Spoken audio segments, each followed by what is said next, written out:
And are we all set here for some spooky stories? No tracks, right? No tracks, correct. You're good to go. All right. So you might have noticed there's some railroad tracks behind us here. I love the sound of trains. Ever since I was a kid, I love to hear the noise and imagine the trains going far, far away somewhere, possibly some strange land, and always wish I could ride the trains all the time.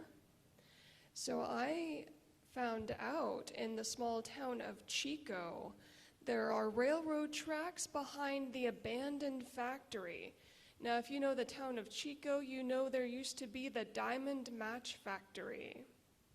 And unfortunately, it did burn down, but every once in a while, kids will sneak in on a dare, break into the little fences there, and explore the abandoned ruins. And what they don't tell you is what is inside those buildings. It is quite scary. There are ghosts and strange creatures that inhabit the abandoned factory.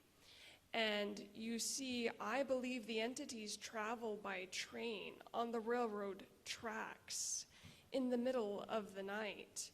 In fact, I saw one of them during a full moon. I have a picture of it next to a gnarled tree near Entler Avenue. However, you can only see strange glowing orbs in the background. But I did follow this entity once during a dusky afternoon, and I followed it all the way through the fence to the abandoned factory where I saw strange graffitied artwork of elfin goblin creatures on the brick walls, along with strange writings as if it were in another language. Very spooky.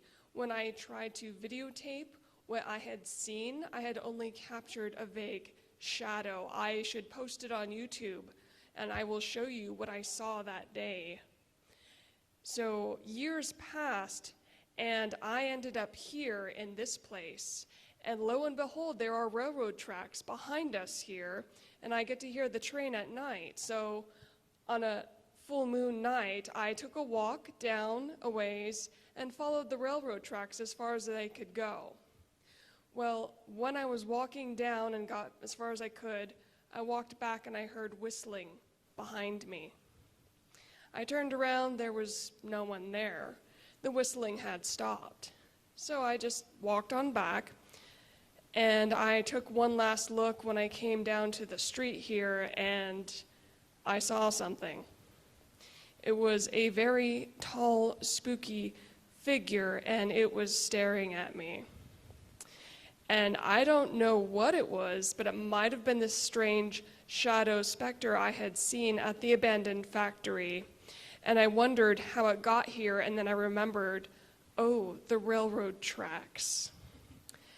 And I got a bit spooked, so I hurried on over here, might have ran away a bit, but I came back here and wondered if it were riding the rail cars at night during the hours when the other trains are still going to some unknown destination somewhere between dreams and nightmares. So since this is a new place for me, when I moved here, I wanted to explore everything. And since I don't have a car, I bike around everywhere. So on these back roads here, I took a bike ride, a very, very long bike ride, about 10 miles that way. And I still don't know the towns around here, but if you take a very long bike ride that way, if you keep going, you might go to Applegate, so I've heard. It's one of those roads. And as I started biking one of those roads off the beaten path, of course, I sort of got lost. And I didn't have Google Maps because my phone wasn't working. So out there I had no reception, but there are ghost towns around here, so I've heard. And this one happened to not have a sign or a town name. Apparently you just drive through it. So I biked and biked and biked that way somewhere. I passed a deserted baseball field. It's the most depressing thing ever. Long grass growing, abandoned, the boards cracked and decayed, with a faded sign saying Little League Baseball. I don't know where that is, but there's an abandoned baseball field around here somewhere. And I didn't see any kids in the area, which made it extra creepy. Even though it was during the weekend, the place was deserted. So as I biked along the road, I saw another sign. Now keep in mind, this is a very far country road somewhere. I forget where it is now. Very few cars passed me by. I saw a sign in faded red letters. It said, ice cream, root beer, and candy 1 mile ahead. So I thought, okay, I'll just bike some more. I'm thirsty. Maybe they'll have something to drink. I don't know if they take credit card, but we'll see. So I bike and bike and bike, and then I see another sign, up ahead, 500 feet. Okay, I'm biking. It was a cloudy, hot day. I think this was in August. And I'm thinking, I hope it doesn't rain. So I bike and bike, and lo and behold, nothing there except a rundown, derelict, abandoned gas station. So if any of you know the area out here, I'm not sure, as you're going toward Applegate maybe, there's an abandoned gas station. There's nothing there. So I got off my bike, took a look around, there were some boards loose. I looked through the window, just musty smell, rat droppings probably, and I thought, well, so much for a drink. And I tried to take a photo, but it would not show up on my phone. Every time I tried to take a photo, it just went blank. So I was not able to get a photo of either the baseball field or the gas station. So I biked back, wondering, when the cars would come around. They didn't. Hoping it wouldn't rain, because I'm on my bike 10 miles, I got to bike back. No sign at all about this town, totally abandoned. And I've seen drive-through towns before, but usually there's a sign or a population of something. I didn't see that here.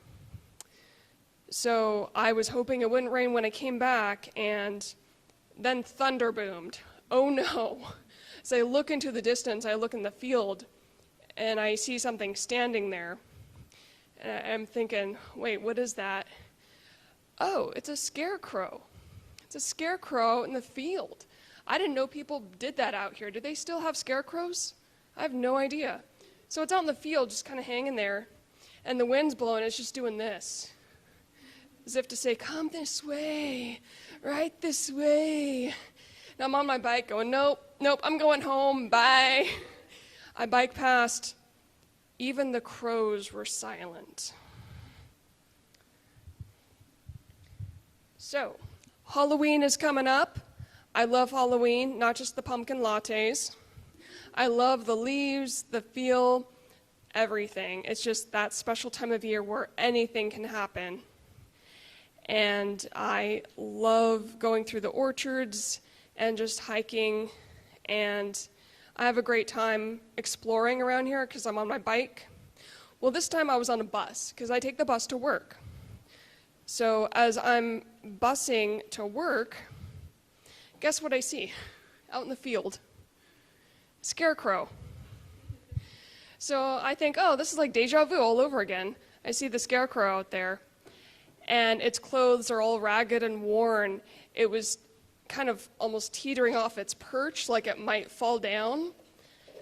And then I bussed over to work the next day, and I saw it again.